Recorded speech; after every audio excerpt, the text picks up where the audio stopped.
Ayun o, ang ganda, promise. Ang ganda ng quality niya. Ganyan. Wait lang, may kumakatok sa pinto. This is still my intro song. Walang pagbabago. Ito pa rin yung ate girl nyo. Hi guys, so yes, yes, my cannot me. Oh my gosh, ang tagal ko lang hindi ginagawa, nakahiga. Pero, hindi ko ma-let go yung opportunity na to kasi meron akong, nagbabalik ako sa Ukayan sa may Cubao. And natuwa lang ako kasi ang dami kong nabili, hindi ko sinasadya, ang dami kong nabili. Sa 4 na stores na yung usual ko na Ukayan talaga, nakabili ako sa 3, meron din dapat dito sa isa kaso nga lang naka-normal new arrival price pa siya. So, dito lang ako sa 3. Pero may nakita pa rin naman ako dito sa unang-una. So, kukunin ko lang ito. Pero mag-outfit check na rin tayo, char. So, ito ang outfit check ni ate girl. Normal lang tayo. Simple. Pero kukunin ko lang yung nabili ko sa pangalawang store. So, ito na siya ang ating, hindi ko pa lang kung ba't hindi ko pa kinulat. Pero, ito yung una kong nakita. Oh my gosh, Barbie, char. Hindi naman, gusto ko lang talaga yung color pink kasi favorite color pa yung color pink. So, ito siya, jacket. Ayan siya, fresh from Ukay. Amoy na amoy mo pa.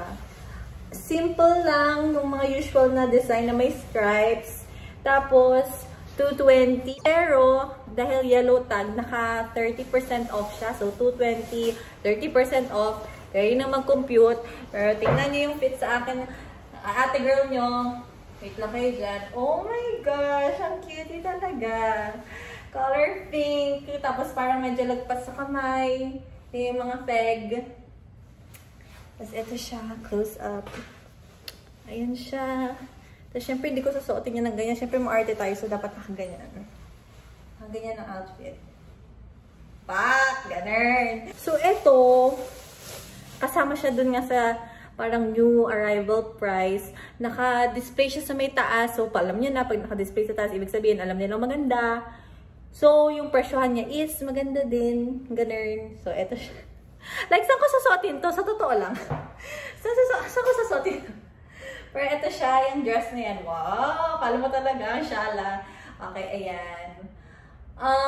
Medyo tinatamad akong suotin. Pero kasha yan, promise, medyo maluwang pa nga siya. Itong price is 350. Yun na yung sinasabi ko nga kasi nga nakasabi siya. Alam nila maganda. So, ito yung mga medyo minamahal na talaga nila ng mga presyohan.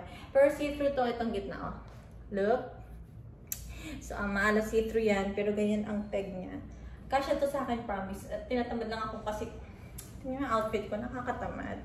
Sorry na. Okay, go. Ito, isa lang nabili ko kasi nakaka-overwhelm. Nagulat ako. Dati siyang Lawson sa amin, tapos biglang naging parang mga cellphone shop, tapos naging Ukay. Pero ngayon nag-extend pa siya sa further na Ukay.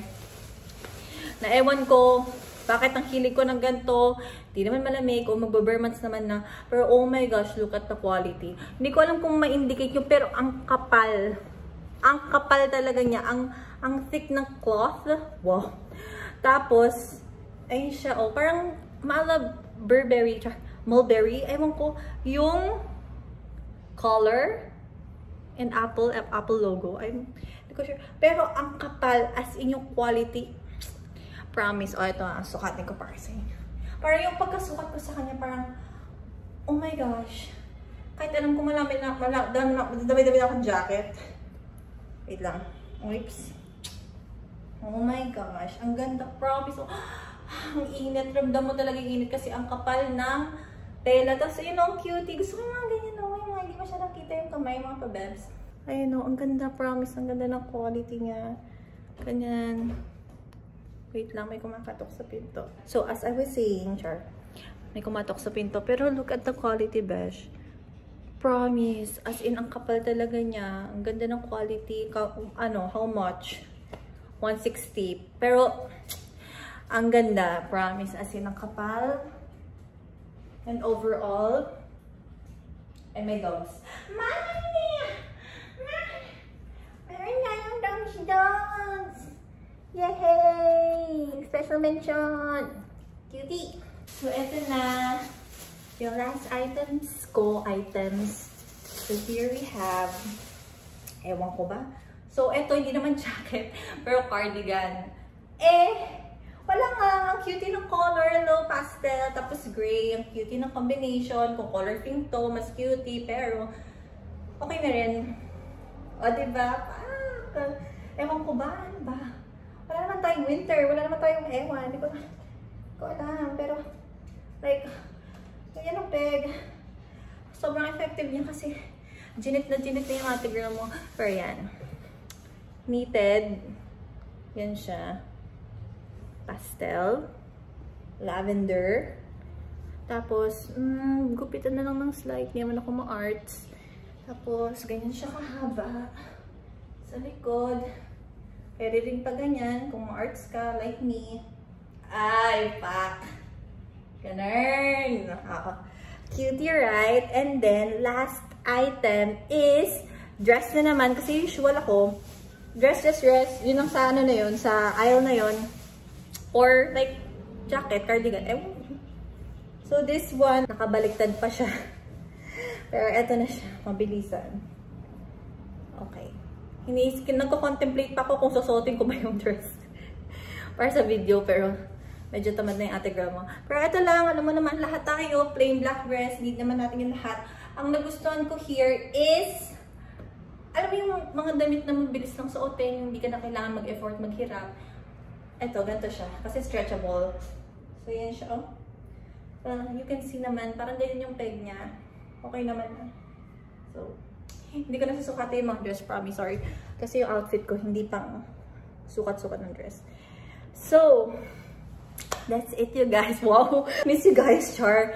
Pero that's it, you guys. Hope you enjoyed the video. If you did, please give it a thumbs up. Subscribe to the channel if you haven't. And, tingnan nyo itong, oh my gosh, tingnan nyo itong ano ko. Set na yan. Ito, bigay ng boylet. Wow. Bigay ng boylet ko. Siya gumawa niyan. I'm so proud. Palagi kong conversation starter sa mga friends ko na yung ginawa ng boylet ko. And, recently, added to the collection. Siya rin gumawa nito. Oh my gosh, hindi nyo nakita. Pero may engravement to. Oh, pak. May pangalan ni ate girl. Hindi kita? May pangalan ni ate girl. So, nandyan lang siya palagi. Palagi ko lang siya suot. And, ang talented niya. Love you, V-Char. So, that's it. See you next time. Di ko alam kung gaano katagal, pero... Ay, hindi. May next pa kasi meron akong haul. Ukay haul from Jensen. Ako, abangan nyo yan. So, see you. Maho, bye-bye. Maho, bye! Close.